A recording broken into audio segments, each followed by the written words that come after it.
Assalamualaikum warahmatullahi wabarakatuh. Perkenalkan, nama saya Alwi Sandi dengan NIM 2004600 dari kelas PTMB. Kali ini saya akan membahas tentang sumber historis, yuridis, dan juga sosiologis Pancasila sebagai sistem etika. Yang pertama kita harus ketahui dulu apa itu etika. Istilah etika sendiri berasal dari bahasa Yunani, yaitu ethos, yang artinya tempat tinggal yang biasa, padang rumput, kandang, kebiasaan, adat, watak, perasaan, sikap, dan cara berpikir. Secara etimologis, etika berarti ilmu tentang segala sesuatu yang biasa dilakukan atau tentang adat kebiasaan. Etika dalam arti yang luas adalah ilmu yang membahas tentang kriteria baik dan buruk.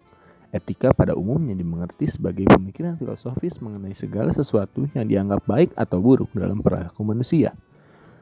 Keseluruhan perilaku manusia dengan norma dan prinsip-prinsip yang mengaturnya itu kerap kali disebut moralitas atau etika. Berikutnya adalah sumber historis Pancasila sebagai sistem etika. Pada zaman Orde Lama, Pancasila sebagai sistem etika masih berbentuk sebagai filosofi Grondslag atau Weltanschauung. Artinya nilai-nilai Pancasila belum ditegaskan ke dalam sistem etika, tetapi nilai-nilai moral telah terdapat pada pandangan hidup masyarakat. Pada zaman Orde Baru, Pancasila sebagai sistem etika disosialisasikan melalui penataran P4 dan diinstitusionalkan dalam wabah BP7. Pada era reformasi, Pancasila sebagai sistem etika tenggelam dalam hiruk-pikuk perbuatan kekuasaan yang menjurus kepada pelanggaran etika politik. Salah satu pelanggaran etika politik adalah abuse of power, baik oleh penyelenggara negara di legislatif, eksekutif maupun yudikatif. Penyalahgunaan kekuasaan atau kewenangan ini yang menciptakan korupsi di berbagai kalangan penyelenggara negara. Berikutnya adalah sumber sosiologis Pancasila sebagai sistem etika yang dapat ditemukan dalam kehidupan masyarakat di berbagai etnik di Indonesia. Misalnya adalah orang Minangkabau dalam hal bermusyawarah. Mereka menggunakan prinsip bulat air oleh pembuluh, bulat kata oleh mufakat. Berikutnya adalah sumber politis Pancasila sebagai sistem etika yang terdapat dalam norma-norma dasar sebagai sumber penyusunan berbagai peraturan perundang-undangan di Indonesia. Pancasila sebagai sistem etika merupakan norma tertinggi yang sifatnya abstrak, sedangkan perundang-undangan merupakan norma yang ada di bawahnya yang bersifat konkret. Berikutnya adalah dinamika Pancasila sebagai sistem etika yang dalam penyelenggaraan pemerintah di Indonesia dapat diuraikan ke dalam 3 zaman. Yang pertama adalah zaman Orde Lama. Pada zaman Orde Lama, pemilu diselenggarakan dengan semangat demokrasi yang diikuti banyak partai politik, tetapi dimenangkan oleh 4 partai politik.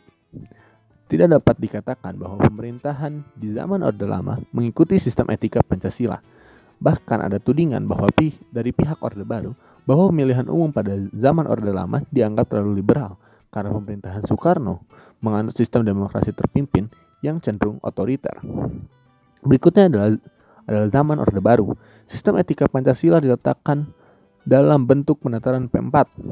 Pada zaman Orde Baru itu pula muncul konsep manusia Indonesia seutuhnya sebagai cerminan manusia berperilaku dan berakhlak mulia sesuai dengan nilai-nilai Pancasila.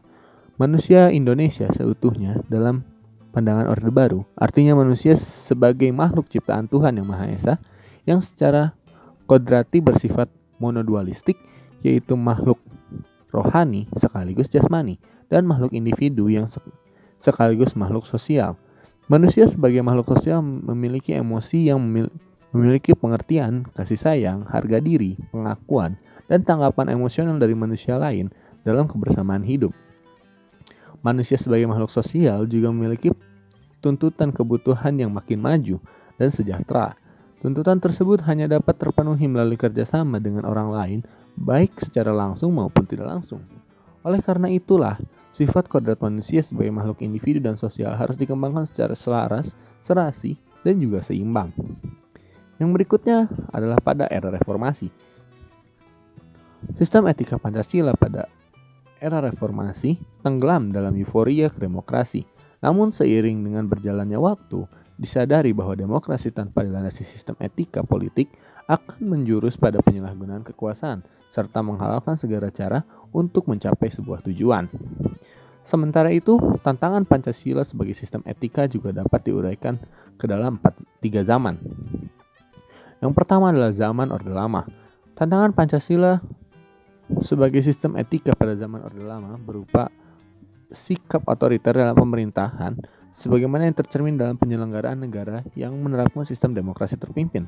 Hal tersebut tidak sesuai dengan sistem etika Pancasila yang lebih menonjolkan semangat musyawarah untuk mufakat. Berikutnya adalah pada zaman Orde Baru. Tantangan terhadap Pancasila sebagai sistem etika pada zaman Orde Baru terkait dengan masalah KKN, yaitu korupsi, kolusi, dan nepotisme, yang merugikan penyelenggaraan negara. Hal tersebut tidak sesuai dengan keadilan sosial karena korupsi, kolusi, dan juga nepotisme hanya menguntungkan segelintir orang atau kelompok tertentu. Kemudian ada pada era reformasi. Tantangan Pancasila sebagai sistem etika pada era reformasi berupa euforia kebebasan berpolitik sehingga mengabaikan norma-norma moral. Misalnya munculnya anarkisme yang memaksa kehendak dengan mengatasnamakan kebebasan berdemokrasi. Sekian materi yang bisa saya sampaikan. Semoga apa yang telah saya sampaikan bisa menjadi ilmu yang bermanfaat. Wassalamualaikum warahmatullahi wabarakatuh.